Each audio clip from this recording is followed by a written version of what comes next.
राजधानी पटना में मौसम का मिजाज पूरी तरह से बदल चुका है। दिन प्रतिदिन पारा गिरता ही नज़र आ रहा है और ठिठुरती ठंड में भी आज बड़ी संख्या में जो अभ्यर्थी हैं पिछले 17 दिनों से अनशन पर बैठे हैं, सत्याग्रह कर रहे हैं और इनकी मांगे जो है वो बीपीएससी के द्वारा जो आयोजित एक परीक्षा करवाई गई थी, 17वीं पीटी परीक्षा करवाई गई थी, उसे रद्द कराने की है। और इसी मांग को लेकर के पिछले 17 दिनों से लगातार ये लोग अनशन पर बैठे हैं। 17 दिनों के अंतराल में पुलिस के द्वारा 2 बार इन अभ्यर्थियों पर लाठीचार्ज भी किया गया है, लेकिन इस ठिठुरती धूप और ठंड और पुलिस के लाठीचार्ज के बावजूद भी आज बड़ी संख्या में जो अभ्यर्थी हैं वो अनशन पर बैठे हैं, सत्याग्रह पर बैठे हैं। आप तस्वीरों के माध्यम से देख सकते हैं यहाँ पर जो अभ्यर्थी हैं वो लगातार पिछले 17 दिनों से डटे हुए हैं। इस दौरान पुलिस के द्वारा 2 बार लाठीचार्ज भी की गई। ठंड का कहर जारी है, बावजूद आज सभी अभ्यर्थी यहाँ पर बैठे हुए हैं अपनी मांगों को लेकर के। देखिए इन जो अभ्यर्थी हैं जो यहाँ पर उनकी मांगे हैं और जो यहाँ सत्याग्रह जो स्थल है उस स्थल पे किस तरह का कटआउट लगाए हुए हैं। सबसे पहले तो इनका जो मांग है वो आप देखिए कि क्या लिखा हुआ है इस कटआउट पे। नीतीश कुमार जी किस सदन के सदस्य हैं, लोकसभा, राज्यसभा, विधानसभा या परिषद। मैंने नीतीश कुमार से ये सवाल किया गया है कि आप किस सदन के सदस्य हैं। इसके साथ ही जो अभ्यर्थियों पर लाठीचार्ज की गई थी, लाठीचार्ज के दौरान कई अभ्यर्थियों को जो है हिरासत में लिया गया है, गिरफ्तार किया गया है, जेल भेजा गया है। तो उसको छुड़ाने के लिए लोगों ने लिखा है, रोहित भाई को रिहा करो हमारे गांधी को, वरना तैयार हो आंधी को। निकम्मी सरकार तुम्हारी प्रगति यात्रा, कहीं हो ना जाए तुम्हारी अंतिम यात्रा। मतलब नीतीश कुमार को एक बड़ी चुनौती दी गई है, चूँकि 2025 का विधानसभा चुनाव भी है और ऐसे में जो अभ्यर्थी हैं लगातार यहाँ पे सत्याग्रह कर रहे हैं। इस ठिठुरती ठंड में जो ये स्थल आप देख रहे हैं, एक छोटा और पतला सा कंबल लेकर के लोग यहाँ पर दिन और रात गुजारने को मजबूर हैं। यदा जो कुछ खाना मिल रहे हैं उसे खा करके ही अपना फ़िलहाल 17 दिनों से जीवन निर्वाह कर रहे हैं। देख सकते हैं ये कंबल है, ये पतला सा कंबल है, लेकिन बावजूद आज अभ्यर्थी जो हैं इस जगह पे, इस सत्याग्रह स्थल पर पिछले 17 दिनों से टिके हुए हैं। लेकिन सरकार के द्वारा अब तक इनकी मांगों पर पूर्ण विचार नहीं किया गया है कि जो इन लोग की मांगे है कि परीक्षा को रद्द कर दिया जाए। यानी कि जो बीपीएससी के द्वारा 17वीं पीटी परीक्षा आयोजित करवाई गई थी उस परीक्षा को रद्द करवाने की मांग है। और इसी मांग को लेकर के लगातार 17 दिनों से अभ्यर्थी यहाँ पर दिन और रात गुजार रहे हैं। अब जो अभ्यर्थी हैं उनसे भी हम बात करेंगे कि आखिर इस ठिठुरती ठंड में कैसे अपना जीवन निर्वाह पिछले 17 दिनों से कर रहे हैं। क्या लगता है कि सरकार इनकी बातों को मानेगी या फिर इनका सत्याग्रह जो है वो यूं ही समाप्त हो जाएगा। यहाँ पर जो अभ्यर्थी हैं इनसे भी हम बात करेंगे और जानेंगे कि किस तरह से ये पीड़ा झेल रहे हैं इस ठिठुरती ठंड में। सर, ठिठुरती ठंड है, 17 दिनों से आप लोग टिके हुए हैं। बहुत ठंड है। मम्मी पापा माना कर रहे हैं सब कि छोड़ो, बीपीएससी में नहीं होगा तो कुछ और देख लो।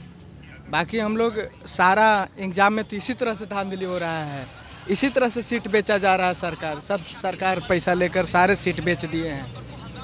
और बाकी हम लोग ठंड में अपने इस लड़ाई का लड़ रहे हैं मजबूती से, शांतिपूर्वक से। और हम लोग को अब नए रणनीति पर काम हो रहा है। आज प्लान बना है कि अब हम लोग सरकार के और ये सिस्टमेटिक बीपीएससी के खिलाफ लड़ रहे हैं और इसके खिलाफ अब मानवाधिकार और महिला आयोग और हाई कोर्ट और सुप्रीम कोर्ट सब कोर्ट जाएंगे। बात हुआ है। आप लोग का डेलीगेशन मुख्य सचिव से भी मुलाकात किया था और 48 घंटे का समय दिया गया था। 48 घंटे बीत चुके हैं, क्या किसी तरह का आश्वासन आप लोगों को मिल पाया है? नहीं, कोई आश्वासन नहीं दिया गया है। वो अपने एटीट्यूड पे, अपने ईगो पे डटे हुए हैं। सरकार झुकने के लिए तैयार नहीं है, बच्चों के हित में पक्ष में निर्णय लेने के लिए तैयार नहीं है। तो हम लोग अब कड़ा कदम उठाने के लिए तैयार हैं। तो कड़ा कदम उठाने के लिए आप लोग तैयार हैं। आप लोग 17 दिनों से सत्याग्रह आंदोलन कर रहे हैं। इस दौरान आप लोगों ने जो प्रदर्शन किया उस प्रदर्शन के दौरान पुलिस के द्वारा लाठीचार्ज भी की गई। अभी ठिठुरती ठंड है और ऐसे में आप लोग टिके हुए हैं। क्या लग रहा है कि आपकी मांगे सरकार मानेगी? नहीं मानेगी तो हम लोग को सरकार मजबूर कर रही है। 17 दिन हो गया है, हम लोग कोर कमेटी से बात हो रही है, मीटिंग होगी, उसके बाद हम लोग अगला कदम उठाएंगे आगे की ओर। और सरकार अगर शांतिपूर्ण से नहीं सुनेगी, सरकार उग्र होने के लिए खुद मजबूर कर रहा है। नहीं चाहते हैं हम लोग छात्र हैं वैसा कर पाए, लेकिन सरकार नहीं सुन रही है। हम लोग शांतिपूर्ण से 17 दिन से बैठे हुए हैं अपना परिवार के छोड़कर ठंडी में सड़क पे। हम लोग अपेक्षा है, ऐसे माँ बाप बुला रहे थे, फिर भी 1 तारीख को फिर भी हम कल नहीं गए। हम लोग को जब रहेगा नहीं, मेरा एक जो बावजूद है, जो पढ़ाई थी है, जो मेहनत किए 2 साल 10 साल 5 साल, वो हमारा जो री एग्ज़ाम नहीं हो पाएगा तो हम लोग घर क्या जाएंगे, क्या किस मुँह से जा पाएंगे। इसलिए हम लोग यहाँ बैठे हुए हैं और अपेक्षा है और इतनी है, हम लोग रणनीति बनाएंगे और आगे की ओर जाने का काम करेंगे। आप लोग का डेलीगेशन मुख्य सचिव से मिला था, क्या कुछ आश्वासन मिला? आश्वासन यही मिला कि हम लोग आगे अथी करवाएंगे। वो तो सब बोल रहे हैं कुछ सेंटरों पर हुआ है, वो तो साफा बोल रहे हैं कि सगरों चोरी नहीं हुआ है, कुछ सेंटर पर हुआ है और वो यही करने के तैयार है।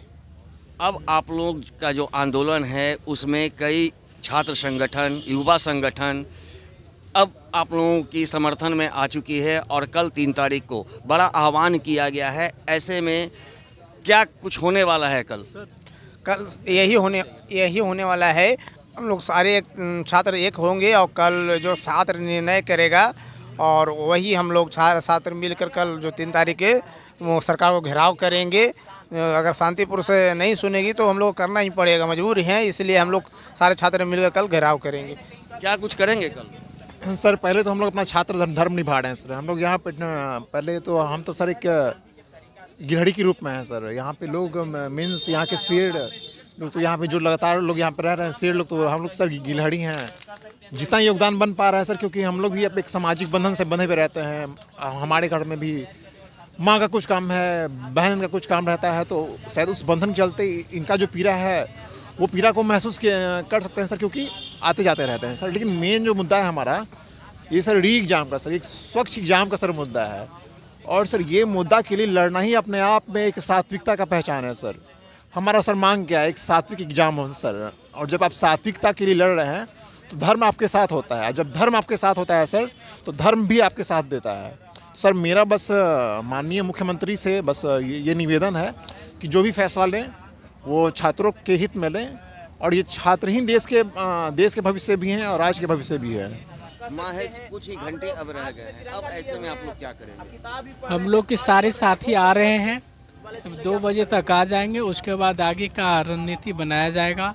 और ये चल रहा है कि एग्ज़ाम जो 4 तारीख उसको हम लोग बहिष्कार कर रहे हैं। बहिष्कार करेंगे जी, नहीं देने जा रहे हैं।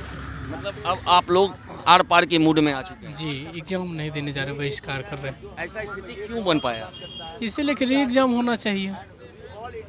क्या सरकार कुछ आश्वासन नहीं दे रही? नहीं, प्रदेश का मुखिया जो है वो कुछ नहीं देख रहे हैं, तो हम लोग का यही है, बहिष्कार करेंगे। हम 10 दिनों से 10 दिनों से। इस 10 दिनों के बीच क्या कुछ सरकार से आप लोग की वार्ता हुई है आपकी मांगों को लेकर? पहले तो 8-9 दिन तक तो सरकार कुछ देखी भी नहीं, सुनी भी नहीं, कुछ सोची भी नहीं। जब लड़के बाहर निकले यहाँ से तब जा कर के प्रशासन पूछना है पहली बार कि आप लोगों का डिमांड क्या है। जबकि 10 दिनों से मीडिया के थ्रू और बाकी जब प्रोटेस्ट हो रहा है, सत्याग्रह हो रहा है, तो सरकार को हम अपना पक्ष तो रख ही रहे हैं। अब सरकार के जो नुमाइंदे हैं वो आके कहते हैं कि आपका कंसर्न क्या है, थोड़ा आप बताइए, हम सरकार को जाएंगे बताने। 10 दिन 11 दिन जब प्रोटेस्ट का हो गया उसके बाद सरकार इतनी मतलब क्या बोलते हैं, असंवेदनशील है। अब जा कर के जब बोले कि हम किसी नुमाइंदे से बात कराते हैं, तो हम लोगों ने कहा नहीं, हम लोग किसी नुमाइंदे से तो नहीं बात करेंगे, हम लोग सीएम साहब से बात करेंगे। तो फिर बात हुई कि चीफ सेक्रेटरी से बात किया जाए। हम लोग गए गांधी मैदान, वहाँ तो सब लोगों ने देखा सारे लड़कों को कैसे बेरहमी से पीटा गया। उसके बाद चीफ सेक्रेटरी अगले दिन बात करते हैं, फिर 24 घंटे का टाइम लेते हैं, कहते हैं हम इसके 48 घंटे। हम बोले कि हम इसकी जांच करते हैं। अब जांच करके अभी तक उन्होंने क्या फाइंड किया, अभी तक कुछ रिपोर्ट नहीं है। 40 घंटे बीत चुके हैं। बिल्कुल बीत चुके हैं। उन्होंने जब हम लोगों ने सारे सेंटर्स का बता दिया, अलग अलग लड़कों का अपना अलग अलग प्रॉब्लम्स था कि किस किस सेंटर पे क्या क्या हुआ है, भाई उसकी जांच कराइए।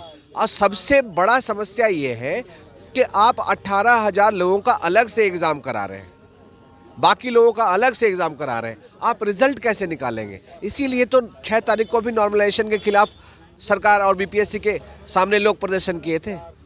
जब बहुत ज़्यादा हो गया तब जा कर के उन्होंने एक नोटिस जारी किया कि हम कोई नॉर्मलाइजेशन नहीं करेंगे।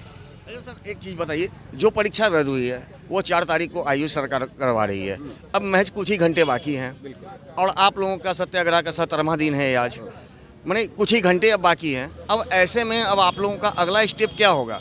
क्योंकि कल कई छात्र संगठन, युवा संगठन के द्वारा जो है पटना में मुख्यमंत्री आवास का घेराव करने का आह्वान भी किया गया है, तो अब ऐसे में आप लोग क्या करेंगे? हम लोग भी जाएंगे, मुख्यमंत्री आवास का घेराव करेंगे। ऐसी स्थिति क्यों उत्पन्न हो गई? क्योंकि सरकार असंवेदनशील है, देख नहीं रहे हैं। पूरे बिहार और पूरे इंडिया देख रही है कि वाटर कैनन चला रहे हैं जाड़े में। आज का सर्दी देखिए, आप कैमरे से दिखाइए, कहीं रोशनी नहीं है और रात आप लोग टिके हुए हैं। बिल्कुल बिल्कुल, क्योंकि अब सरकार को जगाना ही पड़ेगा। आप सोचिए ना, सरकार के इतने मंत्री लोग इसको डिफेंड कर रहे हैं, एक तो अच्छे से एग्जाम नहीं लिया, उसके बाद उसका बचाव भी कर रहे हैं। मनसा सरकार की ये मनसा जो है सामने नजर आ रही है कि वो री एग्जाम लेने के मूड में नहीं है। बिल्कुल बिल्कुल, सरकार का कोई मनसा नहीं है री एग्जाम लेने का, ये तो समझ में आ गया। वरना हम लोग 17 दिन से यहाँ हैं और उनके तरफ से कोई पॉजिटिव रिस्पॉन्स ही नहीं आया। हम आप सबूत दीजिए, अरे यार आपने एग्ज़ाम लिया है, आप जांच करा लीजिए आपको। लेकिन बात यही है ना कि आप ही गुनाहगार हैं और आप ही जज हैं, तो आप अपने बारे में तो गलत बोलेंगे नहीं। और उनका ना कोई मंत्री बोल रहा है, ना बीपीएससी का सचिव बोल रहा है, ना उसके चेयरमैन बोल रहे हैं, सब कह रहे हैं कि सब ठीक हुआ है। तो क्या लगता है कि कल राजधानी में कुछ बड़ा देखने को मिलेगा? अब ये तो हम कैसे अभी बताएं मीडिया के सामने, लेकिन आंदोलन हो सकता है। बड़ा आंदोलन, इतना बड़ा आंदोलन हुआ कि सरकार डर रही है। हम लोगों से सरकार डर रही है, तभी तो इतने फोर्स की व्यवस्था कर रही है, पानी फेंक रही है। उनको लग रहा है कि अरे हम लोग पॉलिटिकल लोग नहीं, स्टूडेंट हैं। जिस दिन सारे के सारे स्टूडेंट अपना लाइब्रेरी छोड़ करके, अपना यूनिवर्सिटी बॉयकॉट करके रोड पर आ जाएंगे, सरकार हिल जाएगी और उनको अपना फैसला बदलना पड़ेगा। मतलब कि 4 जनवरी में को होने वाली परीक्षा से पहले एक बड़ा आंदोलन छात्रों को देखने का मिलेगा। बिल्कुल बिल्कुल, हाँ। तो जैसा कि आपने सुना, इस ठिठुरती ठंड के बावजूद भी आज जो अभ्यर्थी हैं अपनी मांगों को लेकर के लगातार 17 दिनों से पटना के गर्दनीबाग के सत्याग्रह स्थल पर मौजूद है और इनकी मांगे है कि जब तक री एग्ज़ाम सरकार के द्वारा नोटिफिकेशन री एग्ज़ाम का घोषित नहीं किया जाता है, तब तक हम लोग डटे रहेंगे। हालांकि इस पूरे मामले को लेकर के अब कई छात्र संगठन व युवा संगठन एकजुट होकर के 3 जनवरी को बड़ा आंदोलन करने की चेतावनी भी सरकार को दी है और कहा है कि मुख्यमंत्री आवास का घेराव करेंगे।